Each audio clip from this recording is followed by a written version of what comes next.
Eu vi um vídeo, na verdade, da Ana Paula Valadão. Recentemente, ela falou do senhor. Falou que hoje o senhor é uma das figuras que o meio evangélico meio que rechaça.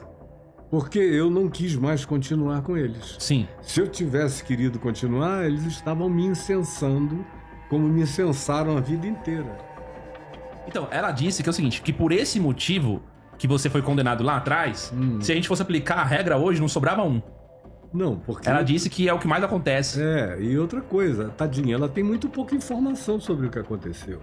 Até quando foi a decisão que eu tomei de me desligar deles foi unilateral e eles nem sabiam que eu ia me divorciar. Se eu não tivesse me desligado e me divorciado, eu estava aí do mesmo jeito, do mesmo modo, o tempo todo. Porque tem pastor nesse meio que já se divorciou 6, 7 vezes. E não acontece nada, traem para todo lado. Eu nunca fui disso, eu me converti e assumi uma vida séria com o Evangelho de Jesus. Porque eu não suportei mais ver tanta mentira, engano, dissimulação, roubo, ladruagem de todos os tipos. Eles sabem, eles me diziam, Caio, tudo que você prega é verdade. E tudo que você prega tá certo, mas não dá certo. Eu saio disso e vou viver com a minha consciência em paz até o fim da minha vida. E olha, já faz muito tempo, porque eu tomei essa decisão em 1998. Não foi outro dia. É que eles não conseguem me esquecer de jeito nenhum. Pastor Caio Fábio revela em um podcast, porque não quis continuar no sistema religioso. Ele diz que não aguentava mais tanta mentira, engano e falsidade. Ele diz que as pessoas não gostavam do que ele pregava. Ele acrescenta que o sistema religioso odeia ele, porque ele pregava o verdadeiro evangelho. Ele diz que as igrejas hoje não pregam o Jesus da Bíblia. Eles usam o nome de Jesus como fetiche para ganhar dinheiro. Ele ainda diz que Jesus não fundou o cristianismo. A igreja que Jesus fundou é um termo grego, diz ele. Vamos ver o vídeo, mas antes quero te convidar para se inscrever no canal, deixar seu like, ativar o sininho das notificações. Assim você ficará por dentro das novidades aqui do canal. Que Deus abençoe a todos. Vamos ao vídeo. Eu vi um vídeo, na verdade, da Ana Paula Valadão. Recentemente, ela falou do senhor. Falou que hoje o senhor é uma das figuras que o meio evangélico meio que rechaça. Porque eu não quis mais continuar com eles. Sim. Se eu tivesse querido continuar, eles estavam me incensando como me incensaram a vida inteira.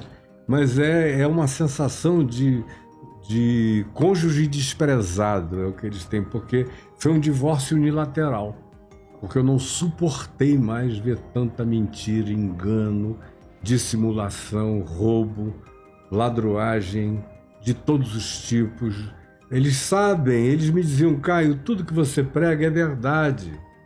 E tudo que você prega tá certo, mas não dá certo. Porque não cai dinheiro. O evangelho não atrai dinheiro.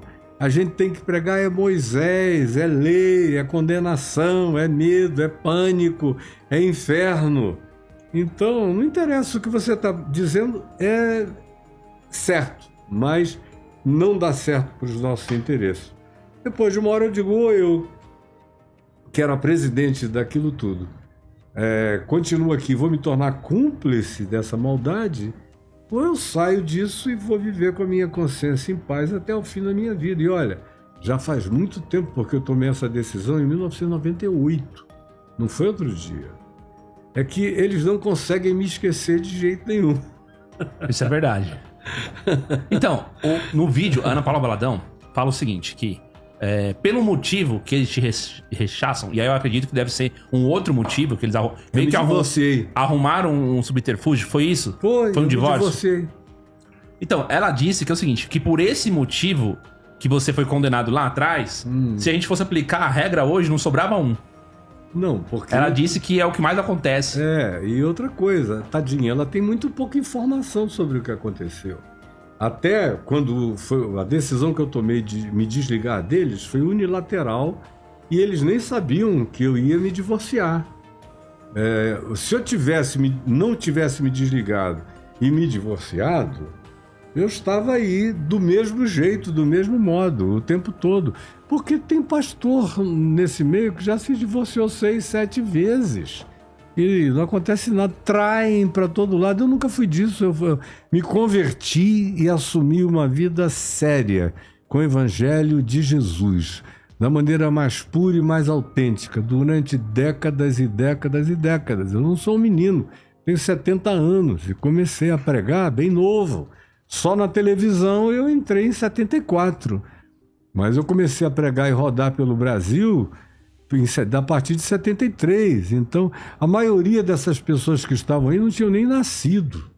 Então, eu sei por que esse ódio vai de geração em geração, porque eu me tornei uma voz clamando no deserto e jogando na face desse grupo perverso essas maldades todas, insuportáveis para eles. Mas é muita pedofilia, é muita promiscuidade, é muito roubo, é muita mentira, não tem Jesus, não tem evangelho. Tem igreja onde o líder já me disse, aqui é proibido pregar Jesus, porque Jesus dá azar, prega Moisés. Você não vê que em toda igreja evangélica hoje tem uma bandeira de Israel? Tem, mas então, tem um pouquinho de Moisés, tem um pouquinho do Antigo Testamento, mas tem o Novo Testamento e os Evangelhos, né? Não tem. Aonde que tem? Me diga, aonde você entre em qualquer igreja e me diga onde Jesus está sendo pregado, não como nome. Porque como nome mágico, nome de poder, eles usam como nome de magia, de fetiche. Aqui, ali e acolá, nem tanto. Não com tanta intensidade. Agora, o ensino do Evangelho de Jesus, o que Jesus ensinou, propôs, encarnou, viveu, gestuou, apresentou e mandou que fosse obedecido, isso não existe praticamente em lugar nenhum. Porque se existir, vai ficar na marginalidade do processo. A coisa mudou de uma maneira tão horrenda que vocês que chegaram e estão vivos de algumas décadas para cá não têm ideia de como um dia o Evangelho já foi no Brasil e do que ele se tornou. Vocês só conheceram esse lado da pocilga. Vocês só conheceram o chiqueiro do negócio. Meu Deus. Só conheceram o esgoto de Paris. Mas tem gente que faz trabalho sério agora, não tem não? Mas não são conhecidos. Onde é que eles estão? Ou então você tem gente que se apresenta com fachada séria, mas nos bastidores é tudo mentira. Tudo mentira. Ou uma incoerência brutal, enorme.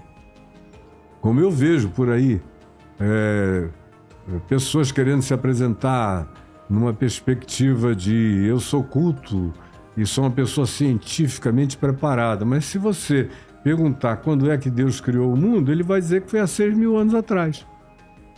Aí como é que você pode ser arqueólogo e dizer que Deus criou o mundo há 6.000 anos atrás, se só a cidade de Jericó, que é uma bobagemzinha infante de creche de arqueologia, tem 8.000 anos de idade? O Homo Carmelos, lá em Israel, tem 120.000 anos de idade, era Homo sapiens sapiens.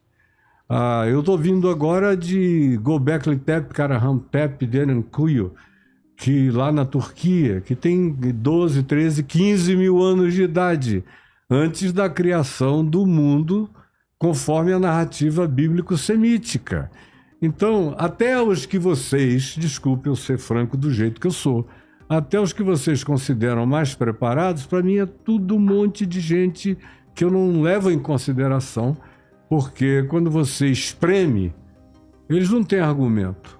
E não conseguiriam ficar na minha frente para uma argumentação de qualquer nível ou ordem, de perspectiva bíblica, teológica, arqueológica, científica, genética, histórica, não aguentam. O senhor é um homem muito sábio, isso daí todo mundo sabe. Uhum. As pessoas realmente colocam você como... Você tem... Na sua trajetória provou isso, né? Uhum. Você, na época que você começou a ter esse pensamento, o que você via que te incomodava? Já existia uma certa verticalização da fé daquela época? Já. Isso é antigo. Nunca não houve.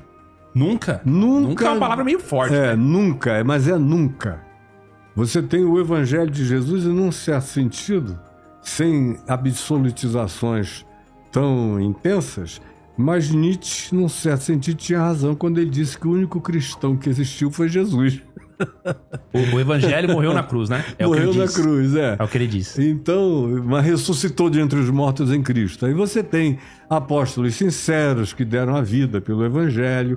Veio uma segunda geração, já com algumas pequenas complicações no segundo século.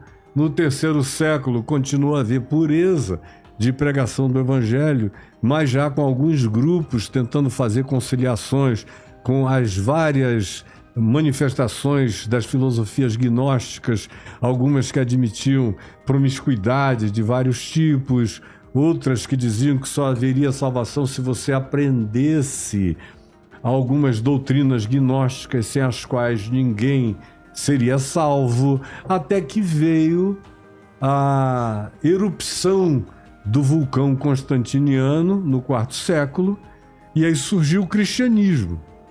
Jesus não fundou o cristianismo. Jesus não fundou nada.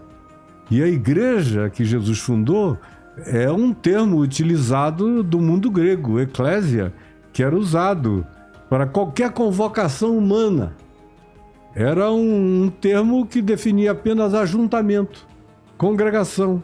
Então, quando Jesus fala de igreja, parece que é um termo que um anjo trouxe do céu, santificou, batizou, separou. Não, o mundo grego usava há séculos a expressão eclésia para definir qualquer convocação que o procurador, o procônsul, o governador, uma ordem imperial que fosse dada e fosse cumprida, e se convocava o povo para a praça, para a ágora, para uma reunião onde os ditames e os protocolos, as legislações novas fossem ali colocadas, postas e imputadas, era uma eclésia. Agora, isso foi transformado numa expressão mágica. Então parece que Jesus fundou casinhas, pequenas casinhas, sem as quais Deus não habita. E quando o evangelho inteiro, desde o Velho Testamento, você ouve os profetas, que não houve um que tenha morrido de velho. Os israelitas mataram todos esses profetas que a gente vê na Bíblia. Eles não morreram com a cabeça branca, nem nada disso. Morreram apedrejados, presos, ou como Isaías, cerrado pelo meio pelo rei Manassés. Todos eles tiveram fins trágicos já no Velho Testamento. E os apóstolos de Jesus no Novo Testamento, o único que não morreu de morte violenta foi o apóstolo João, que morreu exilado, como exilado político na ilha de Patmos, lá no litoral da Turquia, mas é uma ilha grega. Então, de Constantino para cá, tudo que você vê é a mesma corrupção. Ou seja, a realeza, seja de que natureza ela seja, monárquica, imperialista, ou feudal, ou qualquer uma em qualquer tempo, ou republicana, ou presidencialista, aonde quer que haja uma manifestação de poder, você tem ali a igreja abençoando e buscando poder e querendo conluios com essas forças, porque os cristãos que tinham sido tão perseguidos no Império Romano, não o tempo todo, mas houve perseguições violentas, Calígula, Nero, Domiciano, houve vários violentos, tinham ficado tão traumatizados que quando chegou Constantino dizendo, olha, não vai ser mais assim, e ele chegou por uma estratégia política, porque o escriba dele, chamado Lactâncio, disse a ele, o único instrumento de capilarização que pode existir no Império para provocar união, no Império que já estava dividido entre Oriente e Ocidente, com fragmentação, com sede em Roma e com sede depois em Constantinopla, que pode juntar as partes desse império, é o movimento cristão.